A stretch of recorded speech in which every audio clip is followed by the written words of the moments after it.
Avengers doomsday का नया trailer आया और सभी मार्वल फैंस में खुशी की लहर दौड़ गई है।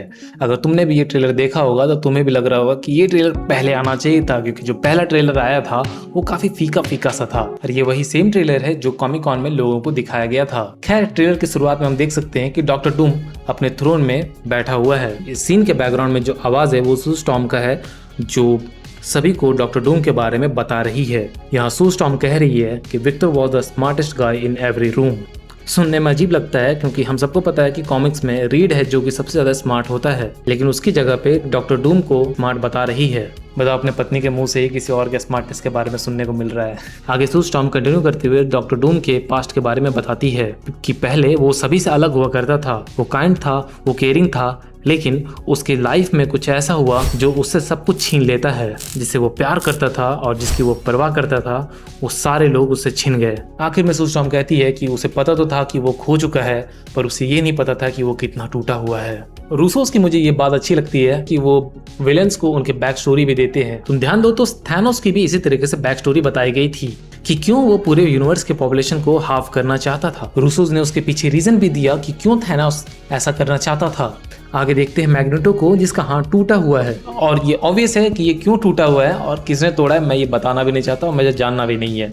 और ये ऑब्वियस है क्योंकि उसका हाथ क्यों टूटा हुआ है, क्योंकि मैग्नेटो अपने पावर्स यूज करने के लिए यूं करता है। इसके बाद हमें स्टीव रॉजर्स का लुक मिलता है जो कि अपने घर में है और ये वही सीन होने वाला है जब सू स्टॉर्म डॉक्टर डूम के बारे में स्टीव रॉजर्स को बता रही होगी। आगे एक कट में हमें डॉक्टर डूम को दिखाया जाता है एक पेंटिंग के सामने खड़ा हुआ, और ये वही पेंटिंग है जिसे हम लोगों ने डूम्सडे के ऑफिशियल पोस्टर में देखा था। अगर तुम ध्यान दोगे तो ये वही हॉल का फ्रंट है जिसे हम लोगों ने टीजर के स्टार्ट में देखा था, जहां डॉक्टर डूम अपने सिंहासन में बैठा हुआ था और वो सिंहासन तुम बैकग्राउंड में नोटिस कर सकते हो। एक चीज नोटिस करने वाली ये भी है, जब डॉक्टर डूम के ये क्लोजअप दिखाया था आंख का, ये वही सीन है जब डॉक्टर डूम उस पेंटिंग को देख रहा है जिसमें एक छोटा सा लड़का है और एक लेडी है। ये सीन देख करके लग रहा है कि जिसने भी डॉक्टर डूम की आंखों में आंसू लाया है वो आदमी की आंखों में खून के आंसू होने वाले हैं। नेक्स्ट हमें डूम के अपर से कैमरा रोटेट करता हुआ दिखाया जाता है, जहां हमें हाथ को फोल्ड किए हुए डॉक्टर डूम खड़ा दिखता है। ऐसा लग रहा है कि वहां कोई प्रेयर चल रहा है या कोई नेशनल एंथम चल रहा है, जहां वो हाथ फोल्ड करके खड़ा हुआ है, फॉर्मली खड़ा हुआ है। इसी सीन में डूम के पीछे और साइड में कुछ लोग खड़े हुए दिखते हैं और ये वही विचेस हैं जो हमें कॉमिक कॉन में दिखाया गया था, या फिर डॉक्टर स्ट्रेंज भी हो सकता है।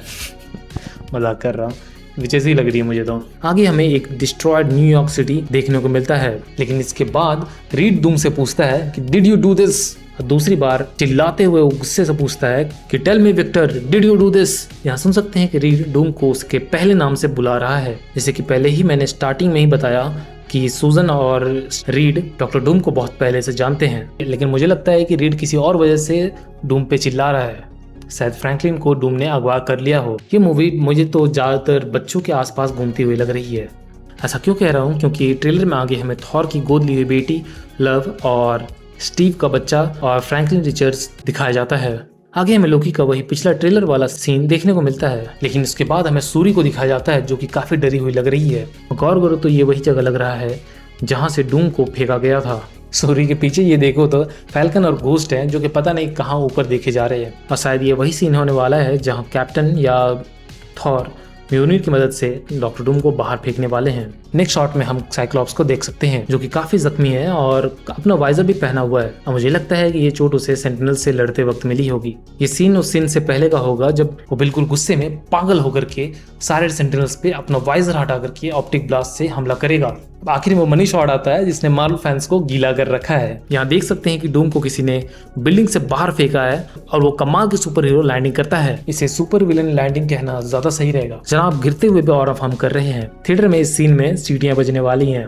यहाँ इस सीन में ध्यान से देखने पर हमें देखने को मिलता है कि डूम जब उस बिल्डिंग से बाहर निकलता है तब तक तो नॉर्मल फॉर्म में रहता है, लेकिन मिड ईयर में उसने अपना शेप चेंज कर लिया और फिर उसने लैंड किया है। शेप चेंज की सीन को ध्यान से देखोगे, यहाँ ब्लैक शैडोई मैजिक कास्टिंग किया गया है और सेम ब्लैक एनर्जी हमें देखने को मिलता है जब वो थॉर को अपने पावर से अटैक करता है। तो आज के लिए इतना ही रखते हैं क्योंकि इससे ज़्यादा डिटेल्स मुझे मिल नहीं रहा है और इससे ज़्यादा डिटेल्स सभी ने कवर कर रखा है। अगर तुम्हें ये डिटेल्स पसंद आया हो तो प्लीज़ वीडियो को लाइक करना, और कुछ नया मिला हो देखने के लिए तो भी लाइक करो और सब्सक्राइब करो।